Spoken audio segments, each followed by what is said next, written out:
Hadirin hadirat yang dirahmati Allah Subhanahu wa taala, kita masuk pada pembahasan berikutnya dari kitab Al-Kabair, babun at-tahaddusu bil ma'siyah. Bab tentang menceritakan maksiat yang dilakukan, ya. Menceritakan maksiat yang dilakukan. Kemudian Al-Imam Muhammad bin Abdul Wahhab rahimahullah membawakan hadis, beliau berkata walahuma an Abi Hurairah radhiyallahu anhu marfu'an, dari sahabat Abu Hurairah dari Nabi sallallahu alaihi wasallam secara marfu', Rasulullah SAW bersabda, "Kullum ummati mu'afa ilal mujahirin." Seluruh umatku mu'afa. Mu'afa maksudnya akan diberikan al-afiyah. Al-afiyah yaitu akan selamat. Itu Rasulullah berkata setiap umatku akan selamat. Di antara bentuk keselamatan akan diampuni. Ilal mujahirin, kecuali orang yang melakukan maksiat secara terang-terangan. Wa inna minal mujaharah, dan di antara bentuk melakukan maksiat terang-terangan, an ya'mala rajulu amalan bil lail, yaitu seorang lelaki di malam hari melakukan maksiat. Tsumma yusbihu wa qad satarahu Allahu alaihi. Kemudian di pagi hari Allah telah menutup aibnya tersebut, itu enggak ada yang tahu.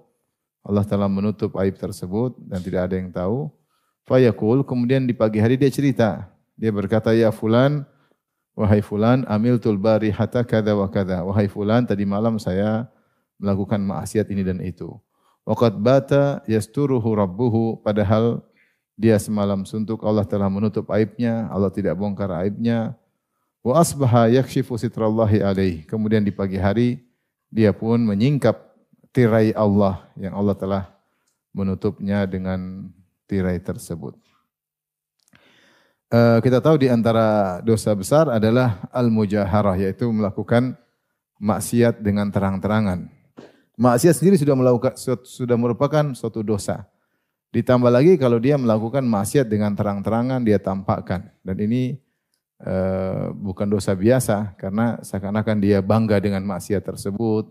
Dampaknya banyak. Pertama, dia selain dosa, yang kedua seakan-akan dia bangga dengan dosa tersebut. Kemudian yang berikutnya seakan-akan dia meremehkan hukuman Allah dari Allah Subhanahu wa taala sehingga dia terang-terangan. Yang ketiga, dia juga memotivasi orang lain untuk melakukan seperti apa yang dia lakukan. Karena orang kalau melihat maksiat yang dilakukan termotivasi untuk bisa melakukan seperti itu. Makanya di antara larangan para ulama agar kita tidak pergi-pergi ke negara-negara kafir. Karena negara-negara kafir banyak maksiat sehingga mata ini melihat mereka melakukan maksiat sehingga saya akan terbiasa dan bisa juga termotivasi melakukan seperti apa yang mereka lakukan. Nah, ini jadi orang yang mujaharah itu melakukan maksiat terang-terangan di depan banyak orang, tidak peduli, kemudian dia terkadang dia shooting dirinya, kalau zaman sekarang dia shooting dirinya, kemudian dia sebarkan tanpa ada rasa malu, ya. Ini bukan sekedar maksiat. Ini namanya al-mujaharah. Terang-terangan dalam bermaksiat, maka dosanya lebih parah lagi dan tidak selamat. Maka ini dosa besar karena Rasulullah ancam tidak selamat. Kata Rasulullah SAW, kullu ummati mu'afan. Setiap umatku akan selamat. Termasuk pelaku maksiat akan selamat. Allah mungkin ampuni. Ya. Tetapi yang jadi masalah, ilal mujahirin. Kalau orang yang terang-terangan melakukan maksiat di hadapan banyak orang, ini tidak selamat. Ya. Karena tadi hal-hal yang dia lakukan bukan sekedar maksiat. Tetapi dia seperti meremehkan maksiat tersebut. Kemudian dia berbangga dengan maksiat tersebut, bahkan dia bisa memotivasi orang lain untuk melakukan maksiat tersebut. Ya. Dan akhirnya maksiat tersebut menjadi hal yang biasa, apa istilah kita, normalisasi sekarang. Iya, jadi biasa. Itu istilah baru ya, normalisasi maksiat. Semua orang melakukan jadi biasa. Jadi biasa. Makanya kalau seorang sering misalnya nonton film-film luar, ya. Jadi nanti orang buka aurat biasa aja bagi dia. Karena dia sendiri sering melihat. Akhirnya terjadi maksiat tersebut jadi normalisasi dalam hatinya. Anggap itu apa? Biasa. Sampai akhirnya nanti kalau anaknya tidak hanya jalan sama orang, yang ngobrol sama orang, dia merasa biasa aja. Karena dia sering nonton, hal itu biasa. Jadi orang melihat maksiat biasa tersebar, hal yang biasa. Kemudian juga orang akhirnya lakukan maksiat sudah biasa. Udah bikin biasa aja ya. Karena sebab apa? Sebab ada mujaharah. Tapi kalau tidak seorang ingin melakukan dia malu karena belum normalisasi. Tidak bagus ya. Normalisasi benar ya maksudnya ya. Dianggap sesuatu yang terbiasa ya.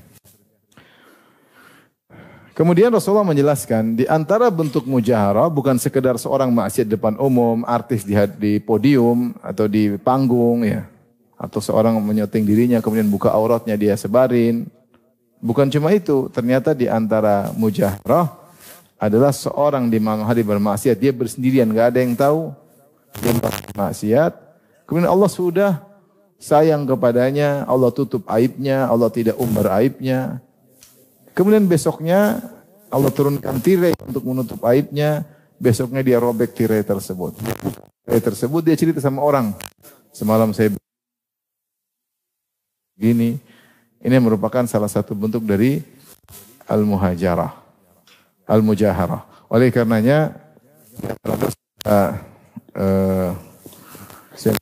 rahimahullah tahadduts bil maksiyah, menceritakan maksiat. Menceritakan maksiat.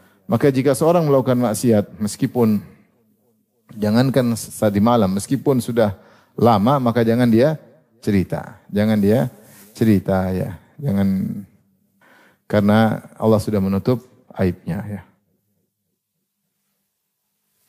Kalau dia harus bertanya, maka dia gunakan misalnya kata ganti orang ketiga. Bagaimana hukum ada orang yang melakukan begini. Jangan dia bilang tadi malam saya begini. Tidak usah. Jadi bilang bagaimana hukum orang yang begini. Ada saya ceritain sama kawan, seorang ustaz cerita. Ada orang sampaikan ke ustaz. Ustaz, apa hukum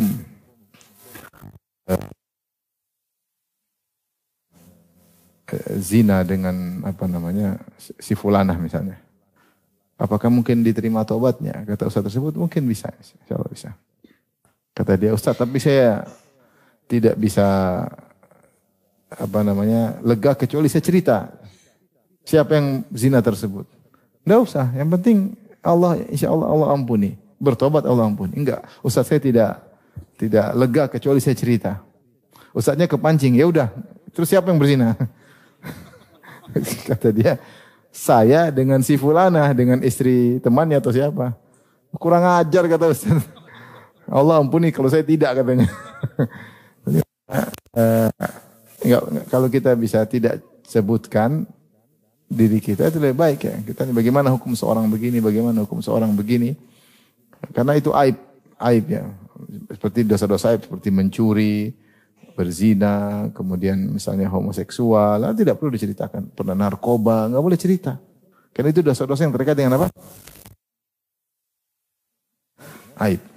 Maka seorang tidak menceritakannya. Ya. Kecuali dia cerita ada maslahat dengan cerita umum. Cerita apa? Umum atau maslahat yang jelas. Seperti Salman Al-Farisi bercerita tentang bagaimana perjalanan dari syirik menjadi apa? Bertauhid. Ya, seperti ini tidak jadi masalah. Ada maslahatnya. Seperti contohnya Ja'far bin Abi Thalib ketika bercerita di hadapan Raja Najasyi. Dia berkata, kunna fil jahiliyah, kami dahulu di zaman jahiliyah, ya. Nusi'ul jiwar, kami berbuat buruk kepada tetangga. Wa na'kulul jitha, kami makan bangkai, ya. Kemudian wa ya'kulu al-qawiyyu minadh dha'if, yang kuat makan yang lemah. Na'budul asnam, kami menyembah berhala, kami begini. Secara umum, sampai datang seorang nabi yang kami kenal, ya. Ini secara umum ada maslahat.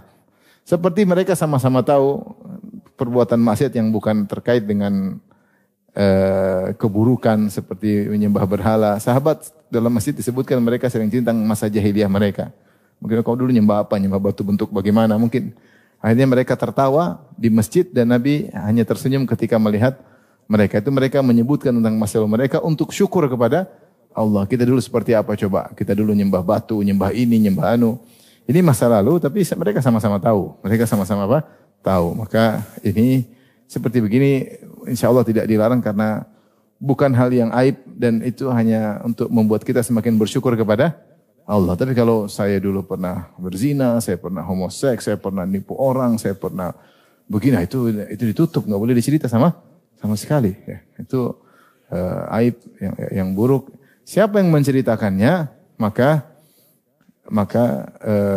dia berdosa. Dia termasuk melakukan al-mujaharah, terang-terangan. Dikhawatirkan tidak diampuni oleh Allah Subhanahu wa taala. Pernah ada seorang datang pada saya. Saya dulu berzina.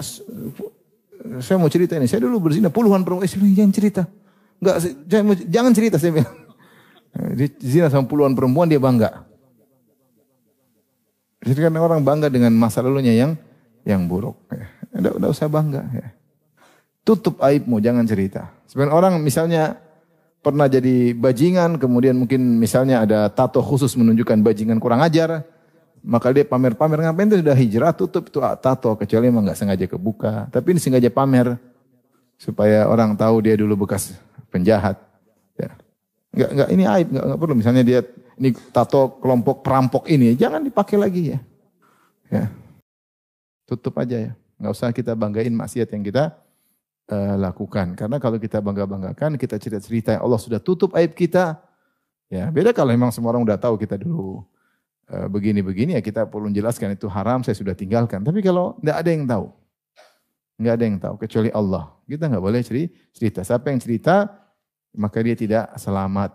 Tidak selamat, berarti dia tidak dimaafkan. Dan ini hadis ini menunjukkan dua hal. Pertama, dua hal yang saling berlawanan. Pertama, menunjukkan rahmat Allah dan kasih sayang Allah. Ini dalil bahwasanya kalau orang melakukan maksiat kemudian dia tidak cerita sama orang, dia berlindung di balik tirai yang Allah turunkan kepadanya, mudah-mudahan dia selamat. Karena Rasulullah mengatakan, kullu ummati mu'afan. Seluruh umatku akan selamat. Sebaliknya menunjukkan makna lawannya, kalau dia terang-terangan, dia bongkar aibnya sendiri, maka dia tidak selamat. Jadi ini subhanallah hadis menjelaskan tentang rahmat Allah sekaligus dengan bagaimana azab Allah. Rahmat Allah, Allah sangat sayang kepada hambanya sampai hambanya melakukan maksiat, Allah pun tutup dan Allah ampuni. Ya, makanya dalam hadis ketika Allah menghisap seorang mukmin, Allah bertanya, ya, fadha alaihi kanafahu. Allah menutup dia sehingga tidak ada yang tahu. Allah hisap antara dia dengan Allah saja, tidak ada yang lain. Maka Allah bertanya, alaisa qad fa'alta kadza wa kadza yauma kadza wa kadza? Bukankah kau telah melakukan maksiat ini pada hari ini? Kata dia, benar ya Rabb. Bukankah kau telah melakukan maksiat ini pada hari ini? Kata dia, benar ya Rabb. Kata Allah, wa qad satartuha alaika fid dunya.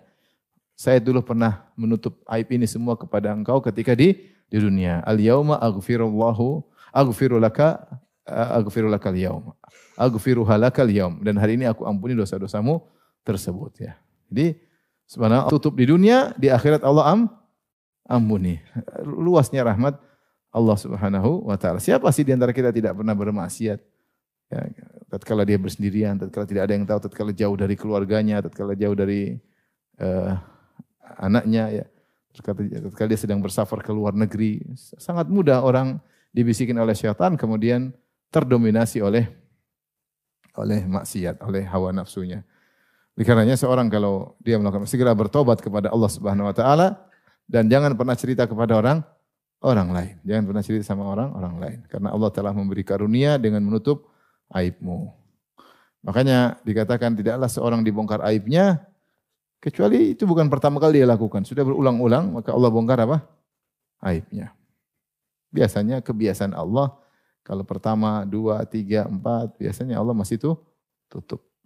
Tapi jangan kemudian lengah dan menggampangkan. Bisa saja Allah membongkar aib seseorang kapan saja. Dan ini nikmat yang luar biasa. Makanya ada seorang salaf mengatakan, saya tidak tahu mana nikmat yang lebih besar kepadaku. Apakah nikmat aku menjalankan amal soleh, ataukah nikmat aibku ditutup oleh Allah Subhanahu wa taala. Saya tidak tahu mana yang lebih besar.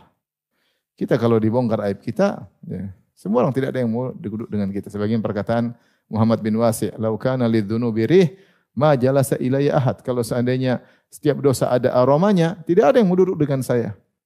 Tidak ada yang mau bermajelis dengan saya karena dosa ini ada aroma baunya, dosa ini ada bau busuknya, tidak ada yang mau duduk dengan kita. Tetapi di antara nikmat Allah, Allah menutup aib seorang. Kemudian dia bongkar, dia robek tirai tersebut. Dan di antara makna Allahumma ghfirli atau Rabbi ghfirli atau astaghfirullah, yaitu maknanya ya Allah tutuplah aibku dan jauhkanlah aku dari dampak maksiatku. Tutuplah aibku dan jauhkanlah aku dari dampak maksiatku. Saya ingin sampaikan bahwasanya Allah menutup aib kita itu nikmat yang besar. Ya.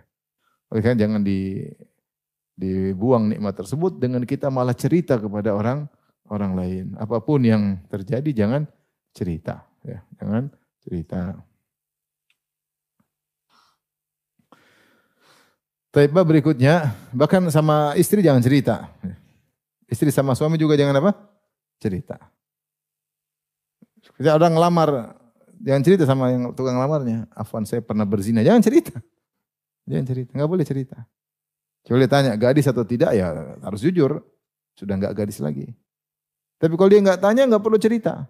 Afwan, perlu akhi ketahui aja. Bahwasanya saya pernah berzina. Ya, ngapain akhi ketahui? Enggak boleh cerita. Enggak boleh cerita, itu aib. Enggak boleh cerita. Ya, kecuali kalau dia tanya masih gadis atau tidak, itu lain cerita. Terpaksa sudah tidak gadis. Tolong tutup aib saya, jangan cerita sama orang.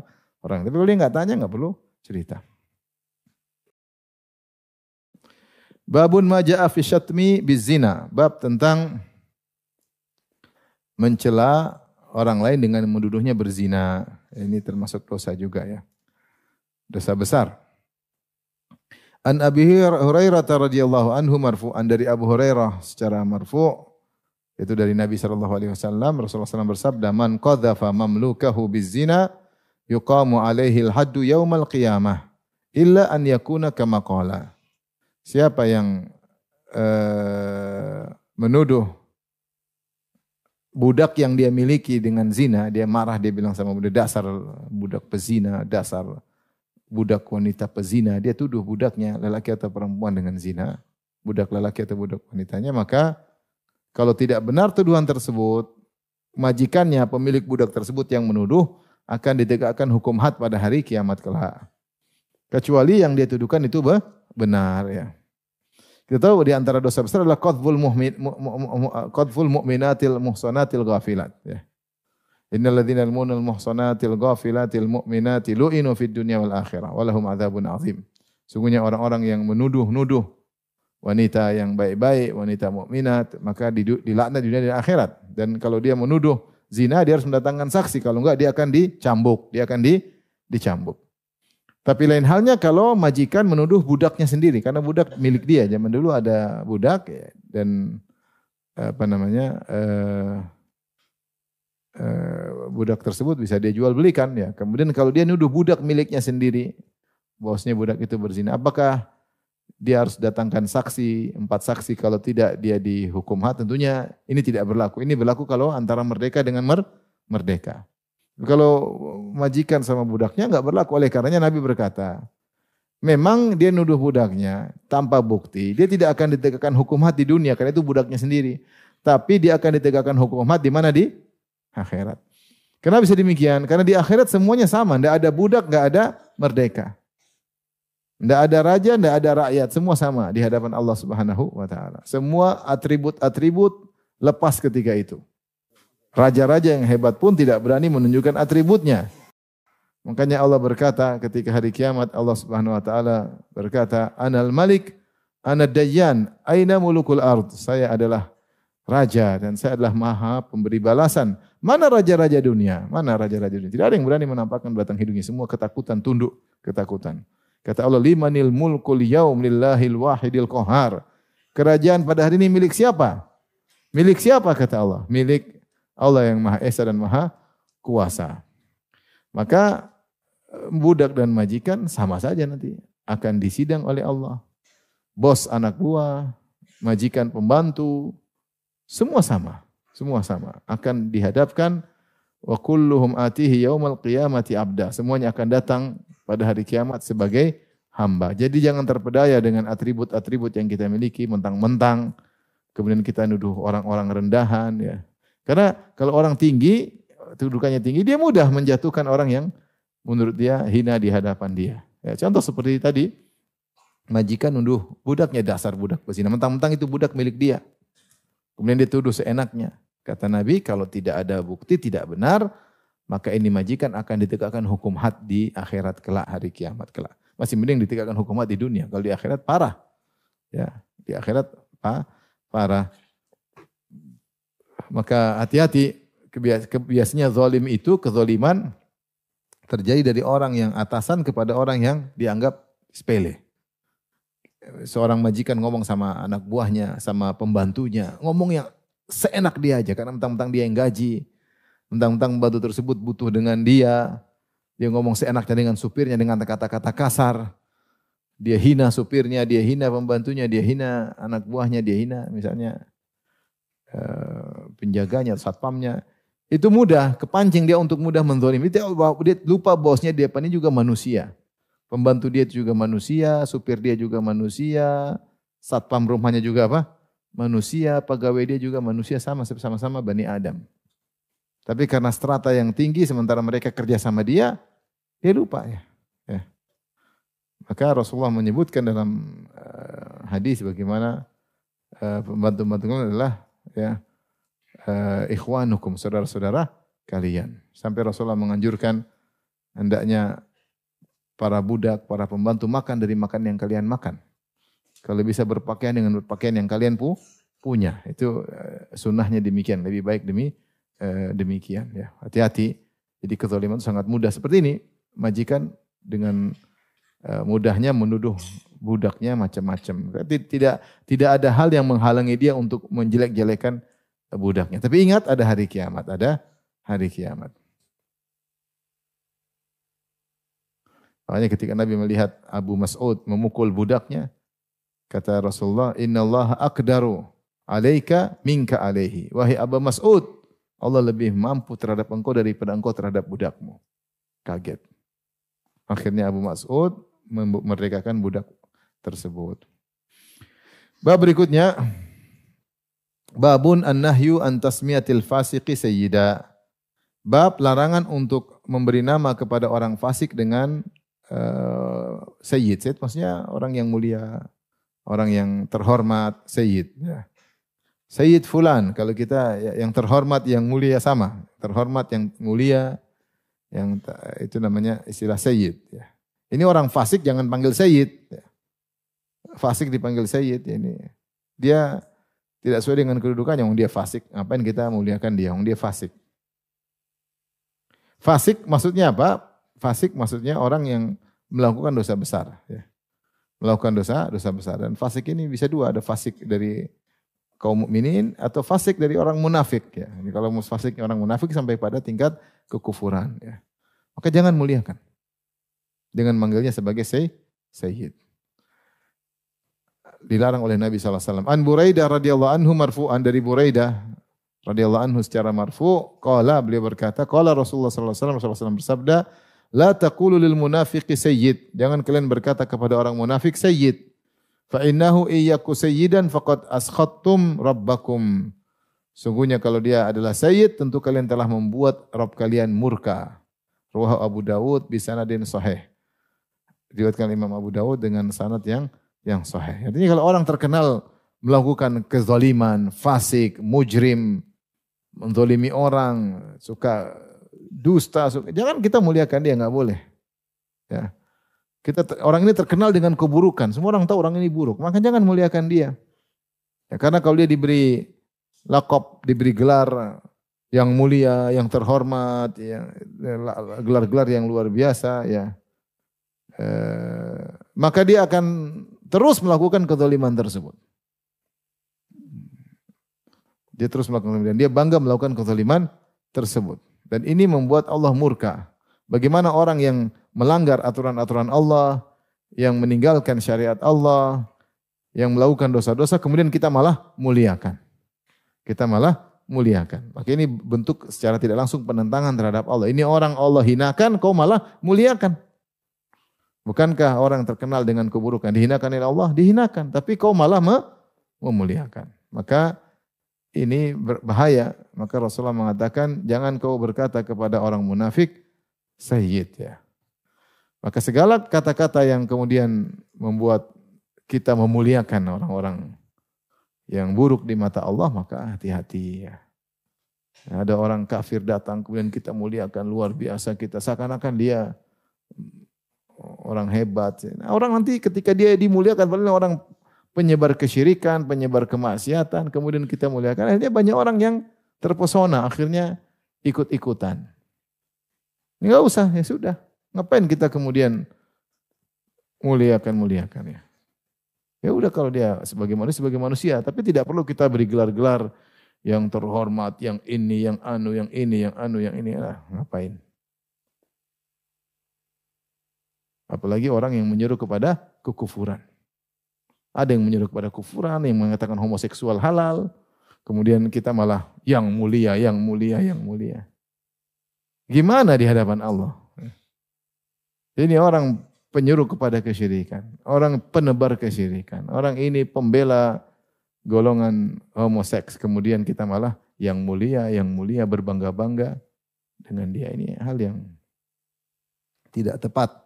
Ya, karena orang yang melakukan perbuatan-perbuatan yang Allah benci malah kita muliakan. Maka kata Nabi SAW, faqad askhattum rabbakum. Sungguh kalian telah membuat murka Rabb kalian. Karena harusnya dihinakan malah kalian muliakan. Ya. Banyak, bayangkan kalau ada tukang misalnya, saya gampang misalnya ada tukang maksiat, taruhlah. Tukang penyanyi dangdut kemudian pakai baju-baju yang terbuka. Kemudian kita muliakan, silakan yang mulia, yang mulia. Kayak kita lagi iklan maksiat, ya enggak? Kita iklan maksiat karena kita memuliakan dia dengan maksiatnya. Sekarang kita melegalkan maksiat tersebut, harusnya enggak usah dia tukang maksiat. Ngapain kita muliakannya? Malah kita bangga-banggakan. Nah ini membuat Allah murka. Kenapa orang ini fasik, terkenal dengan maksiat yang dia lakukan. Terang-terangan dia lakukan. Terang-terangan dia umbar auratnya, terang-terangan dia bermaksiat, kemudian kita muliakan. Ya, jangan. Baik, kita lanjutkan. Bab berikutnya, babun an-nahyu anil halfi bil amanah. Bab larangan bersumpah dengan amanah. Bersumpah dengan amanah. Kita tahu bahwasanya di antara sumpah yang dibolehkan adalah bersumpah dengan nama Allah, ya, atau dengan sifat-sifat Allah Subhanahu wa taala, ya. Kita bersumpah demi Allah wa rabbil Ka'bah, ya. Ini kita bersumpah dengan nama Allah, atau kita bersumpah misalnya dengan firman Allah, ya. Seperti orang bersumpah dengan Al-Qur'an, karena Al-Qur'an adalah firman Allah, ya. Namun kita enggak boleh bersumpah dengan selain Allah. Selain dengan nama Allah, selain dengan sifat Allah, enggak boleh. Seperti kita bersumpah dengan amanah, demi amanah. Amanah tentu baik, tapi enggak boleh. Karena amanah bukan Allah Subhanahu wa taala. Dia salah satu syariat Allah Subhanahu wa taala, perkara yang baik, tapi enggak boleh kita bersumpah dengan amanah. Adapun Allah bersumpah dengan siapa yang Allah kehendaki, dengan apa yang Allah kehendaki. Bersumpah dengan matahari, dengan rembulan, dengan siang, dengan malam, bersumpah dengan umur Nabi SAW, terserah Allah. Tapi kalau manusia tidak boleh bersumpah kecuali dengan Allah Subhanahu wa taala.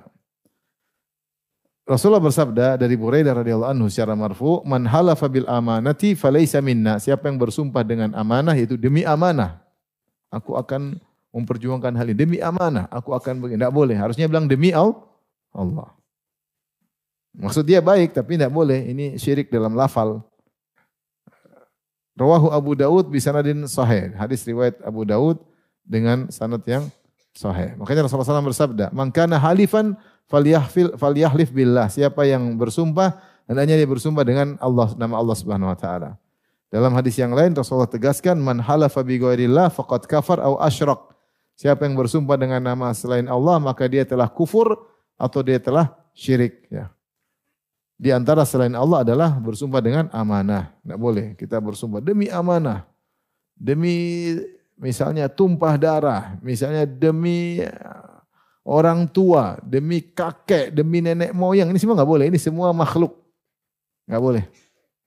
Bersumpah dengan nama Allah. Demi Allah. Rasulullah bersabda, "La tahlifu bi abaikum wala ummahatikum. Faman kana halifan falyahlif billah. Janganlah kalian bersumpah dengan nama-nama bapak-bapak kalian ataupun nama ibu-ibu kalian.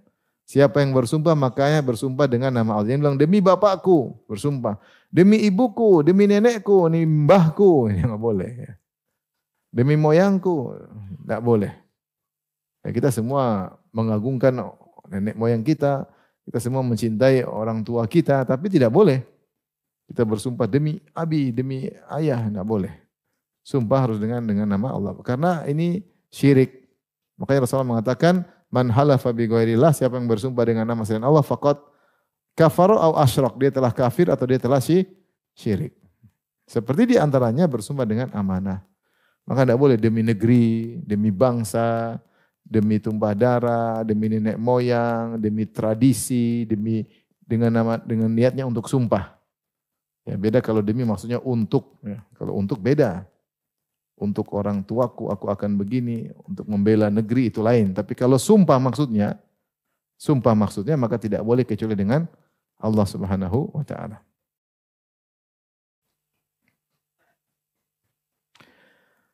Baik, bab berikutnya babun an-nahyu anil half bimillatin ghairi Islam. Bab larangan bersumpah dengan agama selain Islam.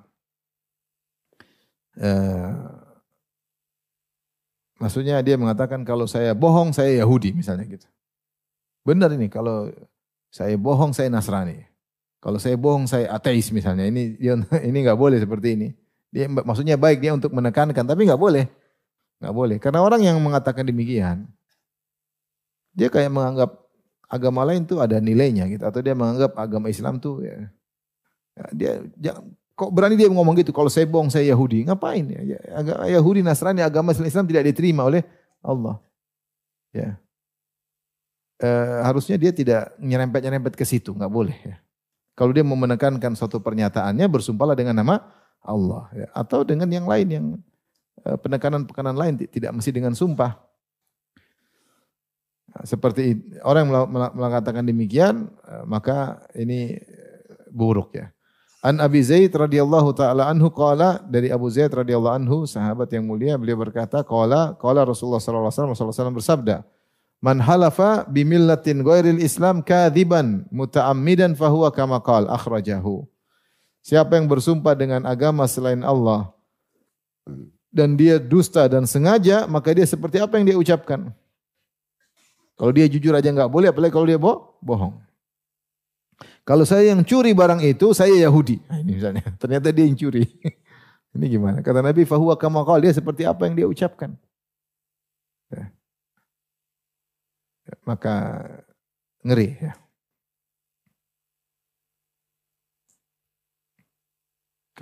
Kalau saya begini, maka saya Yahudi atau saya Nasrani atau saya Majusi. Ya, tentu ini tidak boleh karena semua agama selain Islam adalah agama yang syirik, tidak diterima oleh Allah. Allah berfirman, "Wa may yabtaghi ghairal islami dinan fala yuqbala minhu wa fil akhirati minal khasirin." Siapa yang mencari agama selain Islam tidak akan diterima oleh Allah. Dan dia pada hari kiamat kelak termasuk orang-orang yang merugi ya. Innad dina 'indallahi al-Islam. Agama yang benar cuma agama Islam. Rasulullah SAW bersabda Sahih Muslim, beliau berkata, siapa yang mendengar tentangku Yahudi atau Nasrani, thumma lam yu'min billadzi ursiltu bihi illa kana min ahlin nar. Ya. Siapa yang mendengar tentang aku, Yahudi atau Nasrani, kemudian dia tidak beriman, thumma mata wa lam yu'min billadzi ursiltu bihi illa min ahlin nar. Kemudian dia meninggal dalam kondisi tidak beriman terhadap apa yang aku bawa, maka dia termasuk penghuni neraka jahanam. Semua agama, kalau penganut agama manapun, kalau sudah dengar tentang Nabi, kemudian dia tidak beriman, maka masuk neraka jahanam. Karena semua agama tidak benar. Yang agama tauhid satu-satunya cuma agama Islam.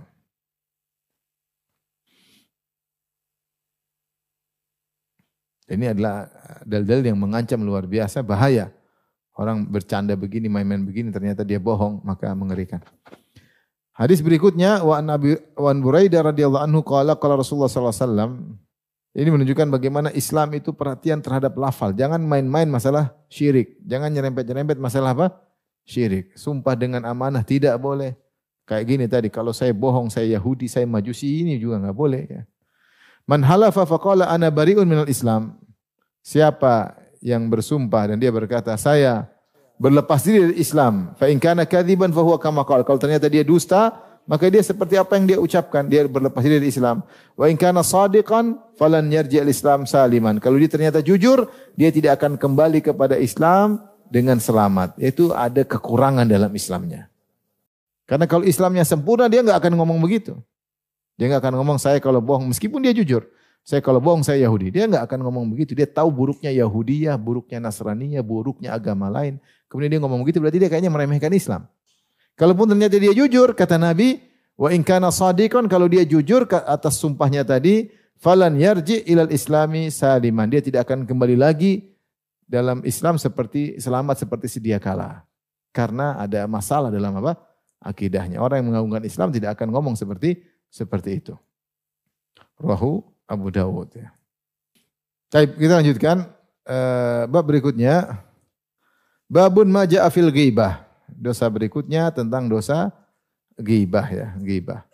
Allah berfirman wa qaulullahi ta'ala, Allah berfirman wala yaktab ba'dukum ba'dha. Janganlah sebagian kalian menggibah sebagian yang lain.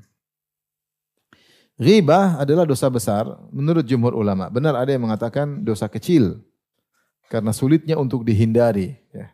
Namun mayoritas ulama mengatakan ghibah dosa besar karena dalil menunjukkan ghibah adalah dosa besar. Ya. Di antaranya ayat ini dalam surat Al-Hujurat ayat 12 Allah berfirman, Ya ayyuhalladzina amanu jtanibu katsiran minadh-dhann inna ba'dadh-dhanni itsm wa la tajassasu. Wahai orang yang beriman, jauhilah kalian dari kebanyakan persangkaan karena sungguhnya sebagian persangkaan adalah dosa. Wala tajassasu, dan jangan cari-cari kesalahan orang lain. Wala yaktab ba'dukum ba'dha, dan janganlah sebagian kalian menggibah sebagian yang lain. Ayuhibbu ahadukum ay ya'kula lahma akhihi maita. Apakah salah seorang dari kalian suka memakan bangkai daging saudaranya yang sudah mati? Fakarihtumu, tentu kalian tidak suka. Wattaqullah, bertakwalah kepada Allah. Innallaha tawwabur rahim. Sungguhnya Allah Maha penerima taubat dan Maha penyayang. Ini dalil bahwasanya wajib bertobat dari perbuatan ghibah. Sampai Allah mengatakan wattaqullah, bertakwalah. Sungguhnya Allah Maha tawwab, menerima taubat. Nah, ghibah banyak sisi yang menjadikan ghibah itu dosa besar. Di antaranya Allah menyamakan ghibah seperti makan bangkai saudara sendiri ya. Kita mau makan bangkai manusia boleh atau tidak? Tidak boleh. Apalagi bangkai ya. Apalagi saudara sendiri ya. Manusia kafir aja kita enggak boleh makan, apalagi teman pengajian sendiri. Kita makan, apalagi bangkai ustadz yang kita makan. Ya. Tentu enggak boleh. Oleh karenanya makan bangkai dosa, maka demikian juga dosa besar, merusak, merobek-robek mayat muslim, dosa besar, enggak boleh. Ya, sungguhnya melukai muslim mati sama dengan ketika melukainya ketika apa? Hidup. Terus kita makan daging tersebut. Maka ini tidak boleh. Ketika Allah menyamakan ghibah seperti makan bangkai saudara sendiri, maka ini menunjukkan ghibah dosa besar. Adapun disamakan dengan bangkai karena ghibah itu kita menceritakan keburukan orang lain dan dia tidak di hadapan kita. Kalau di hadapan kita, kita namanya maki-maki, paham? Ya, maki-maki. Kalau maki kita belum tentu berani karena berhadapan. Tapi kalau ghibah orang berani karena orang yang digibahi tidak di depan dia. Kalau depan silakan, maki juga enggak boleh. Cuma dia ada konsekuensinya, mungkin dia marah, mungkin dia ngamuk, mungkin dia bantah. Beda kalau yang dia caci ini tidak di hadapan dia. Sehingga seperti orang mati yang tidak bisa bela diri. Dijatuhkan dia tidak bisa bela diri karena yang digibahi ini tidak di depan dia. Adapun kalau depan dia akan bisa bela diri, dia akan bisa balik membantah, bisa mungkin berkelahi. Maka disamakan seperti makan bangkai orang yang sudah mati. Makanya disebut ghibah. Ghibah, dzikruka akhaka bima yakra. Engkau menyebutkan keburukan saudaramu yang dia tidak suka. Jadi ghibah dosa besar. Yang kedua di antara dalil yang menunjukkan ghibah dosa besar, bahwasanya Rasulullah menyebutkan bahwasanya ketika Rasulullah berjalan dengan Jibril, Rasulullah melihat orang-orang yakhmishuna alaihim azfarun min nuhas yahmishuna biha ala wujihim ala sudurihim.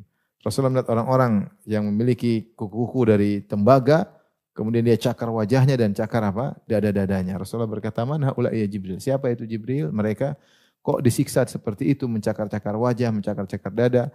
Kata Jibril alaihissalam, haula illadina ya'kuluna luhuna ikhwanihim. Mereka adalah orang-orang yang makan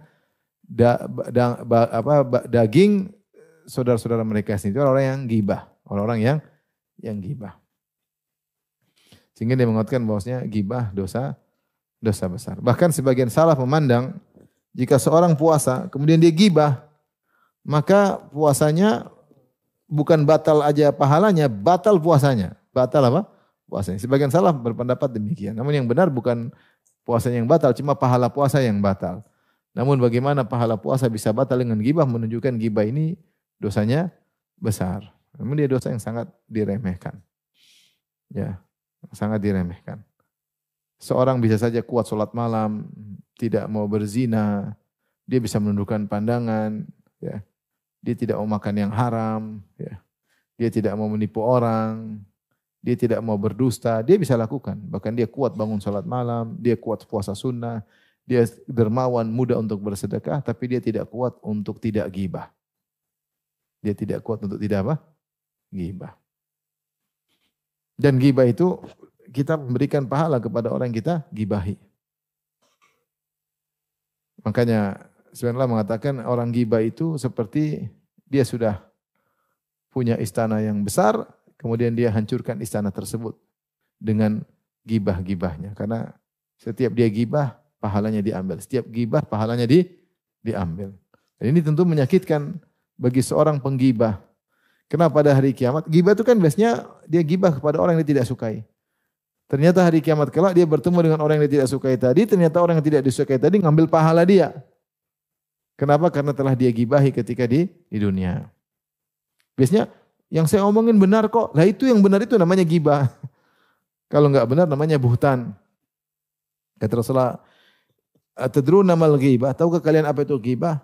Sahabat berkata, Allah wa Rasulullah alam. Allah Rasulullah mengetahui. Kata Nabi, "Dzikruka akhaka bima yakrah." Engkau menyebutkan suatu yang buruk tentang saudaramu yang dia tidak suka diceritakan. Kata sahabat, "In kana fi akhi ma aqul." Kalau yang aku sampaikan tentang saudaraku ternyata benar adanya, kata Rasulullah, "Faqad iktabtahu." Itulah ghibah. Wa illa faqad bahattahu. Kalau ternyata yang kau sampaikan tidak benar, maka kau ghibah plus dusta. Jadi sebagian orang terkadang dia termotivasi untuk ghibah, dia berkata, "Ini benar kok, saya enggak bohong." Ya itulah ghibah. Kita punya aturan dalam bersosial dengan sesama kaum muslimin. Tidak boleh kita menggibahi, kecuali ada maslahat. Mau kita diskusikan orang ini apa yang kita lakukan sama dia, ataupun kita cerita ke sana ke sini tanpa ada tujuan. Ya. Yang jelas hanya sekedar untuk memuaskan hawa nafsu, menceritakan kejelekan orang, jadi bumbu majelis. Ya kalau tanpa ghibah kayaknya kurang enak, kurang nyaman, maka ini dosa besar. Waspada. Adapun sebagian ulama mengatakan ghibah dosa kecil karena sulit dihindari, maka pendapat tersebut tidak kuat. Bukan berarti dosanya tersebar kemudian jadi dosa kecil. Banyak dosa tersebar, banyak. Tapi tidak bisa dijadikan dosa kecil. Riba tersebar enggak? Tersebar menjadi dosa kecil kan enggak. Zina tersebar juga tidak jadi dosa kecil. Buka aurat di sana sini tersebar juga tidak menjadikan dia statusnya menjadi dosa apa? Kecil. Baik, kemudian kita lanjutkan. Qala rahimahullahu ta'ala, maka Imam Muhammad Wahab rahimahullah membawakan hadis yang panjang tentang bahayanya ghibah. Banyak hadis, salah satunya hadis yang pertama ini kita baca. An Abi Bakrah radhiyallahu anhu anna Rasulullah sallallahu alaihi wasallam qala fi khutbatihi yauman nahar. Dari Abu Bakar radhiyallahu anhu bahwasanya Rasulullah sallallahu alaihi wasallam berkata ketika khutbahnya di hari nahar, itu ketika haji. Yauman nahar tanggal berapa itu? 10 Dzulhijjah. Sebelumnya hari Arafah tanggal berapa? 9 Dzulhijjah. Setelahnya hari Arafah 11, 12, 13 di hari Arafah. Hari apa? Tasyrik, hari tasyrik. Ketika hari nahar Rasulullah berkhutbah dan disebutkan ketika Rasulullah berhaji Rasulullah berkhutbah dalam beberapa tempat. Di antaranya ketika hari Arafah Rasulullah berkhutbah. Ketika hari nahar juga Rasulullah berkhutbah. Ketika di tengah-tengah hari tasyrik Rasulullah SAW juga berkhutbah. Ya, Rasulullah sering kasih nasihat ketika haji. Di antaranya dan ini Rasulullah berkhutbah di hadapan ada yang mengatakan 120.000 orang. 120.000 orang. Karena yang berhaji bersama Nabi ada khilaf. Ada yang mengatakan 80.000, ada yang mengatakan 100.000, ada yang mengatakan 120.000. Dan itu jumlah yang banyak di zaman itu. Zaman itu di mana manusia cuma masih sedikit. Maka Rasulullah berkata, ayu syahrin hadha. Tahu kalian ini bulan apa? Fasakatna hatta dhananna annahu sayusammihi bi ghairi ismihi. Kami bingung, Rasulullah tanya, bulan apa ya? Kita sama-sama tahu ini bulan Dzulhijjah. Para sahabat bingung, para sahabat diam. Masa Rasulullah enggak tahu? Mau jawab bagaimana? Kami diam. Kami khawatir Rasulullah merubah namanya. Jangan-jangan namanya beda. Ayu syahrin hadha. Tahu enggak bulan apa ini? Diam aja, padahal semua tahu. Rasulullah berkata, alaisa Dzulhijjah? Bukankah ini bulan Dzulhijjah? Qulna bala, tentu ya Rasulullah. Ya sama-sama tahu. Rasulullah bertanya lagi, fa ayu baladin hadza?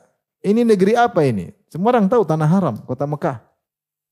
Fasakatna, kami pun diam, enggak berani jawab. Hatta dhananna annahu sayusammihi bi ghairi ismihi. Sampai kami menyangka Rasulullah akan merubah namanya dengan nama yang lain. Faqala, Rasulullah jawab sendiri, alaisa baladallahil haram? Bukankah ini adalah tanah haram Mekah? Qulna bala, kata kami tentu ya Rasulullah. Qala fa ayu yaumin hadza? Ini sekarang hari apa ini? Semua tahu hari nahar. Tapi enggak ada yang berani jawab. Fasakatna, kami pun diam. Hatta dhananna annahu sayusammihi bi ghairi ismihi. Sampai kami menyangka Rasulullah akan memberi nama dengan nama yang lain. Faqala alaysa yauman nahri? Bukankah ini adalah hari nahar? Faqulna bala, kami berkata tentu ya Rasulullah. Rasulullah ingin menekankan bahwa sini semua kita sekarang sedang berada di bulan haram, di tanah haram, di hari yang sangat mulia, hari terbaik, afdalu ayami sanah, hari terbaik sepanjang tahun, hari apa? Nahar. Kalau malam terbaik, malam Lailatul Qadar. Tapi kalau hari terbaik, hari nahar. Di bulan haram, di tanah haram. Maka Rasulullah berkata, fa inna dima'akum wa amwalakum wa aradakum alaikum haram ka hurmati yaumikum hadza fi syahrikum hadza fi baladikum hadza. Sungguhnya darah kalian haram, tidak boleh kalian tumpahkan, harta kalian haram, tidak boleh kalian ambil, rampas harta orang. Wa aradakum alaikum haram, dan harga diri kalian juga haram, tidak boleh dijatuhkan. Sebagaimana kehormatan hari ini, sebagaimana haramnya hari ini, sebagaimana haramnya bulan ini, bulan haram, bulan Dzulhijjah, dan sebagaimana haramnya tanah Mekah. Ya, sebagaimana haramnya tanah Mekah. Ini menjadi perhatian di sini. Rasulullah mengatakan, ingat yang diharamkan untuk dilanggar bukan cuma darah, bukan cuma harta, harga diri pun tidak boleh dilanggar. Kebanyakan orang kalau suruh numpahkan darah tidak berani, atau nyuri harta orang tidak berani, tapi kalau melanggar harga diri orang berani. Menggibah, menjatuhkan, meremehkan, merendahkan. Kemudian kata Rasulullah SAW, wasatalqauna rabbakum fayas'alukum an a'malikum. Kalian akan bertemu dengan Rabb kalian dan dia akan bertanya tentang amalan kalian. Ini perhatian bagi kita semua. Kita akan bertemu dengan Allah dengan amal yang kita lakukan. Maka seorang jika ingin beramal, dia pikir dulu, ridhokah dia bertemu Allah dengan bawa amal ini? Kalau dia ridho, lakukan. Kalau enggak, berhenti. Alaf tarji'u ba'di kuffaran yadribu ba'dukum riqaba ba'd. Janganlah setelah sepeninggalku kalian balik menjadi kafir, saling membunuh di antara kalian. Ala falyuballighish syahidu minkumul ghaib. Hendaknya yang hadir menyampaikan kepada yang tidak hadir. Ya, ini dalil bahwasanya ilmu disebarkan. Seorang untuk ilmu untuk perbaiki dirinya sendiri dan untuk menyampaikan kepada orang lain, ya. Fala alla ba'dha man yuballighuhu an yakuna au mimman sami'ahu. Bisa jadi orang yang disampaikan lebih ngerti daripada yang mendengar langsung. Ini mungkin terjadi. Maka sampaikan, siapa tahu yang disampaikan lebih paham. Tsumma qala ala hal ballagt? Tidakkah aku telah menyampaikan wahai kalian? Qulna na'am, ya engkau telah menyampaikan. Qala Allahumma syhad, ya Allah saksikanlah. Qala thalathan, Rasulullah begini, Allahumma syhad. Allahumma syhad. Allahumma, ya Allah persaksikan karena mereka telah mengaku aku telah menyampaikan seluruh amanah. Maka kata Nabi, ya Allah saksikanlah persaksian mereka. Ini dia sepanjang, tapi intinya saya ingin sampaikan bahwasanya Nabi menyampaikan yang tidak boleh dilanggar bukan cuma darah, bukan cuma harta, tapi juga apa? Harga diri. Dan di antara bentuk pelanggaran terhadap harga diri orang lain adalah dengan menggibahnya, meremehkannya, menjatuhkannya sementara dia tidak hadir. Demikian saja kajian kita. Insyaallah kita lanjutkan pada kesempatan ini masih tentang bab ghibah. Insyaallah pekan depan ada pengajian. Tapi demikian saja kajian kita. Wabillahi taufiq. Assalamualaikum warahmatullahi wabarakatuh.